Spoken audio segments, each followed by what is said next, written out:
بسم اللہ الرحمن الرحیم۔ السلام علیکم ورحمۃ اللہ وبرکاتہ۔ جی کیا حال ہے؟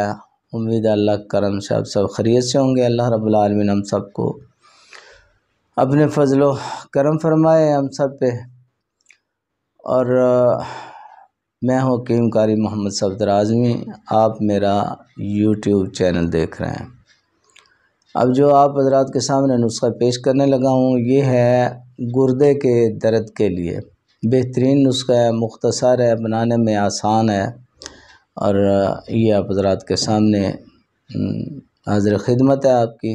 جو بھی اس مرض میں مبتلا ہے وہ بنائیں، انشاءاللہ بہترین فائدہ ہوگا۔ گردے کے یہ ہوا کا درد جو ہے، درد گردہ ریاحی، ہوا کا جو ہوتا ہے نا گردے میں درد، اس کے لیے، اور یہ وجع المفاصل کے لیے بھی اچھی دوائی ہے۔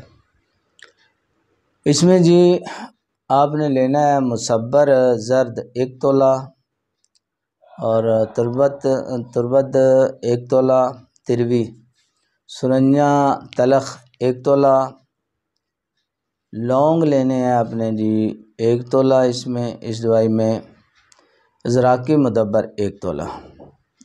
ان تمام ادویات کو باریک پیس کے تھوڑا پانی ملا کے ان کو اچھی طرح کوٹیں اور گولیاں بنا لیں، چنے کے دانے کے برابر گولیاں تیار ہو گئیں جی۔ یہ 1 تا 2 گولی صبح شام آپ نے استعمال کرنی ہے پانی کے ساتھ، اور اگر درد زیادہ ہو تو ہر 15-20 منٹ بعد دے سکتے ہیں، جب رک جائے تو بس کر دیں، ٹھیک ہے جی۔ یہ انشاءاللہ العزیز درد گردہ ریاحی اور وجع المفاصل جو ہے، جوڑوں کا درد جو ہے ریاحی کے لیے بہترین ہے۔ درد گردہ کو فوری ختم کرتا ہے، جلدی، بہت جلدی فائدہ دیتا ہے۔ اگر پرانا درد ہو تو پھر لگاتار جو ہے نا 10-15 دن استعمال کرائیں، انشاءاللہ چھوڑ جائے گا انشاءاللہ العزیز۔ اللہ پاک کرم فرمائے گا۔ مختصر آسان نسخہ ہے، یہ بنائیں اور استعمال کریں۔ اللہ رب العالمین کرم فرمائے، آمین ثم آمین۔ اب آپ حضرات سے اجازت چاہتا ہوں، اللہ حافظ۔